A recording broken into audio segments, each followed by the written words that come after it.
这是沙漠2期版的上帝模拟器，用超大型水箱打造一个真实的生态系统。你将扮演上帝来维持生物平衡和多样性，用100天的时间让这片荒地生机盎然。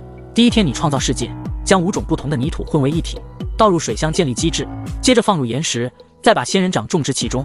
这些仙人掌的刺虽锋利，却成为了这个微型世界的最初元素。当水箱完成时，它已具备了孕育生命的基础。第3天，你开始引入等足类动物，小丑虫和斑马虫。这2种生物开始在这个新环境中寻找它们的生存之道，而你就在它们身旁，将白蚁和水牛甲虫这2种可食肉生物引入了进来。这4种生物可谓是你这一片土地的原住民。到了第50天，随着时间的流逝，斑马虫隐匿在木头之下，逐渐变得繁盛起来，数量越来越多。它似乎在用行动告诉你，它才是这片土地最能生的。而陪它一同来到这里的小丑虫却完全消失了。你猜测是不是被水牛甲虫给吃进肚子里了？因为你观察到水牛甲虫似乎全面接管了地面，所以为了观察生态系统的食物链关系，你放入了一只死蟑螂，结果没一会就被水牛甲虫啃得只剩下了空心骷髅。而这一行为让你更加确信了它就是杀害小丑虫的凶手。面对这种猖獗的繁衍生物，你选择用更强大的掠食者来维持平衡。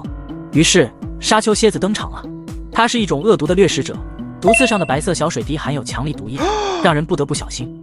当蝎子被放入水箱后，它凭借着如珍珠般细腻的眼睛，迅速适应了当地的环境，并用它的行动完成了你想让它做的首要任务，成功捕获了水牛甲虫。饱餐一顿后，蝎子开始挖掘起自己的巢穴。几个小时后，地面上已寻不见蝎子的踪迹，然而实际上它已在地下安好了家。随着时间的推移，你看到蝎子一直待在洞内不舍得出来。身为上帝的你见状便把灯都熄灭了。当晚上蝎子出来觅食的时候，在紫外线照射下，你会发现它全身散发着放射性的绿光，仿佛是这个微型世界中的神秘守护者。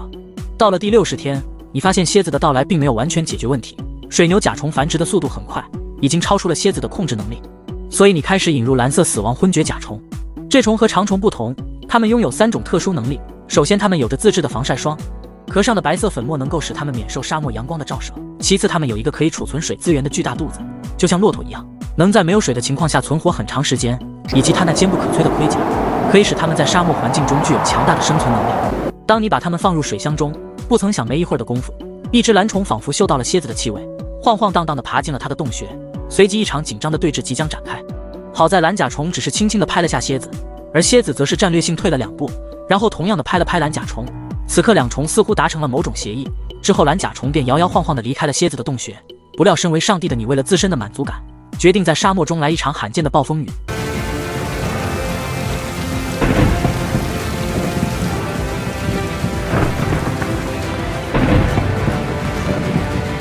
不久，水箱里开始慢慢进水，而雨季的来临给这个微型世界带来了巨大的变化。暴风雨肆虐过后，新的生命开始绽放。杰里克玫瑰在接受雨水后张开了叶子，休眠在沙子里的小卵纷纷孵化，池塘里挤满了小白点，它们即将变成令人难以置信的生物。与此同时，你开始引入新物种——墨西哥跳跃动物豆子。它们看似一个个都死气沉沉的，实则每个豆子里都住着一条毛毛虫。它们在沙漠的炎热中努力寻找庇护所，为了生存而挣扎。到了第72天，水中的生命有了显著的变化。未知虾在水中滑行，过滤着它们能找到的食物，而一种史前般的动物也出现在这个世界里。它们看起来完全是史前的模样，展示着生命的多样与神奇。但随着时间的流逝，沙漠的太阳正在无情地蒸发着水分，池塘的水位逐渐下降，干涸的危机悄然来临。第81天，池塘里几乎快要干涸了，但其中生物的活力却丝毫不减。未知虾正携带着成捆的卵，小心翼翼地挖着巢穴，来迎接新生命的诞生。到了92天，水箱中的池塘已经完全干涸，玫瑰也渐渐失去生机，未知虾也在这个艰难的时刻产卵，完成它们的生命周期。